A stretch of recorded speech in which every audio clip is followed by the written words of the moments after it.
Hey everyone, welcome to another episode of Analytics Corner. Today we're reviewing the AFLW Round 2 fixture versus Collingwood. So our beloved girls, they went down this weekend to, has to be said, an impressive Collingwood outfit. It's always hard to lose to the old enemy, especially when it's at our spiritual home Icon. But let's have a look at what went on. It was a real frantic start, I thought, in the first couple of quarters at Icon. I felt we really did play into Collingwood's hands.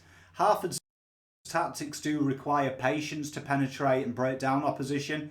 And I think our first half, for me, was summed up by McAvoy's rushed free kick.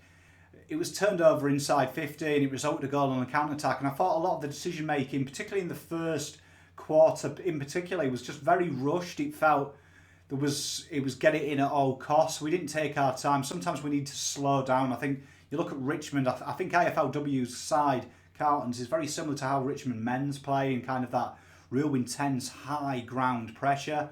And it does require sometimes you to take the foot off the pedal, which I don't think we did. I thought our intensity did match the Pies, particularly in the opening couple of exchanges. But as the game wore on, it seemed to be Collingwood always had that one level above, and that helps when you've got a sizable lead. You can control intensity a bit more. They handled themselves well, and they looked to absorb our attacks, I thought Collingwood did, and looked to beat us on transition, which they did very effectively. And some days at elite level sport, it doesn't click. And today I think was just one of them days for the goals. I thought in the second we went from being too quick to kind of the polar opposite, and it was very slow and arduous at times. It needed quick ball, particularly sometimes there was times where Taylor was literally one out leading and the kick didn't come to her. But I mean, for me, I think the old adage, you either win or you learn, and I think they'll learn a lot from this greatly, and I think it'll stand them in good stead for the season as it goes on. Some keynotes for me were, before we go into a bit more detail on individual performances, some takeouts I had. I thought Joanna Doonan really scrapped well, particularly in the second term. She was very quiet in the first half, applied pressure well, and that's a really good sign moving forward, considering this is only a second game of elite level football. It really did well. We put pressure on the Collingwood team, clearing the lines. I thought Prasparkis as well, she was tagged and really did a number on her.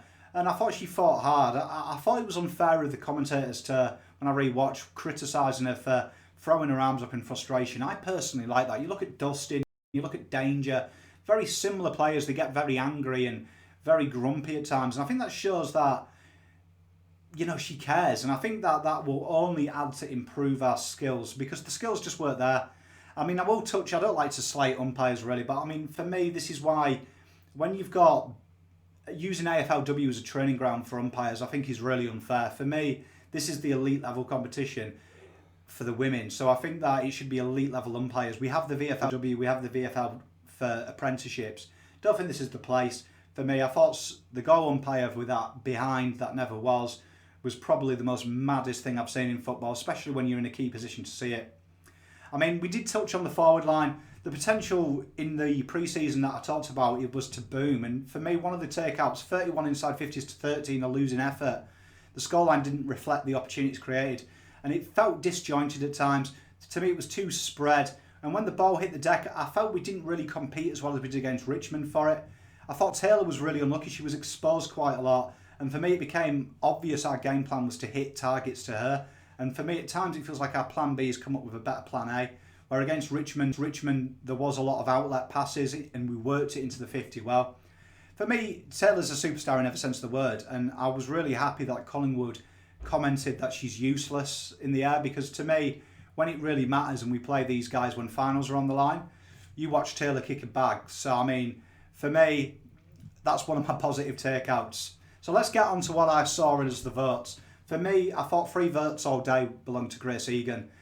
She wore the famous number 1 jersey at Carlton, and to me she put in an Icon Park iconic number 1 performance.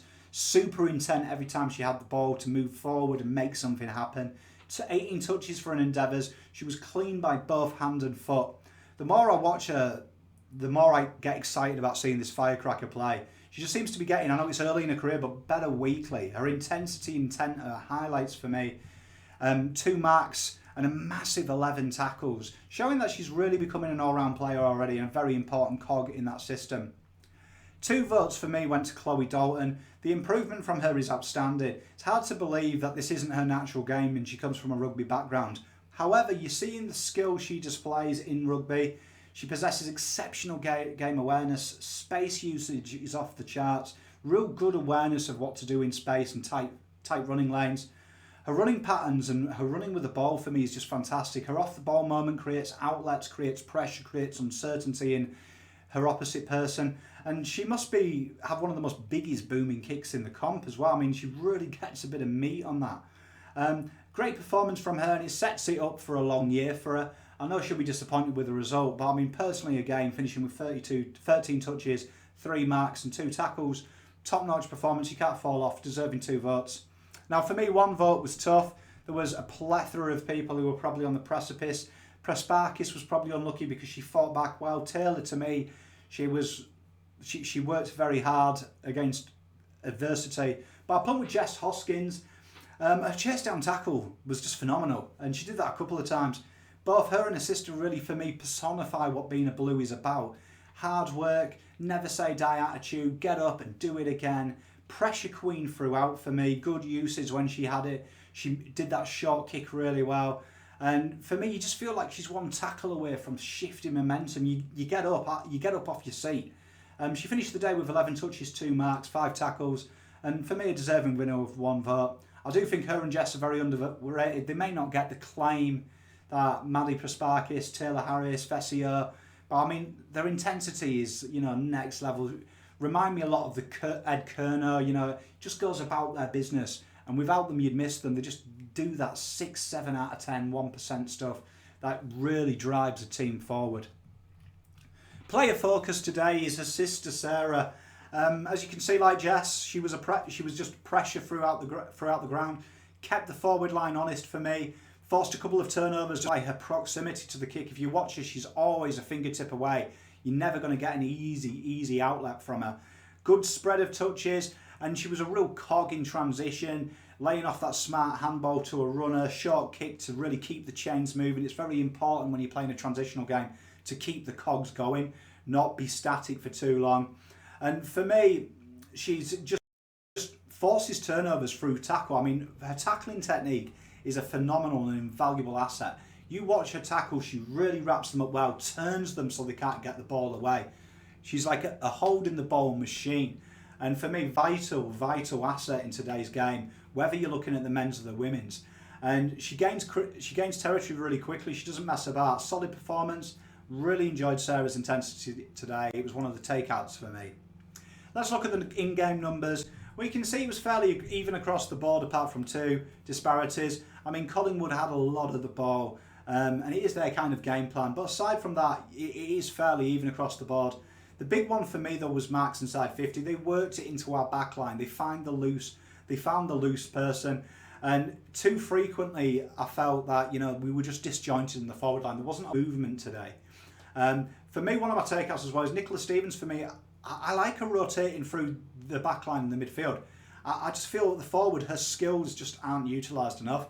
For me, she's classy. Her rebounding ability when you watch her in the VFLW is just really, really charismatic. For me, I just feel like she's a lost leader there. I think we've got enough people to play in the forward line.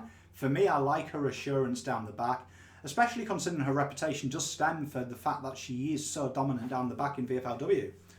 All in all, though, I mean, fair play to Collingwood. They played a better game. Livingston's comments at the end amused me, though. I mean, I think it'll make it a very interesting proposition. It really adds fire, and that's what we need in the AFLW.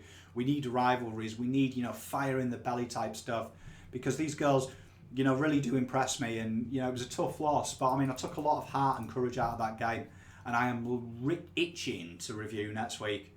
But that's the AFLW wrap, guys. Let me know who you thought your 3-2-1 was in the comments. Please like and subscribe the channel.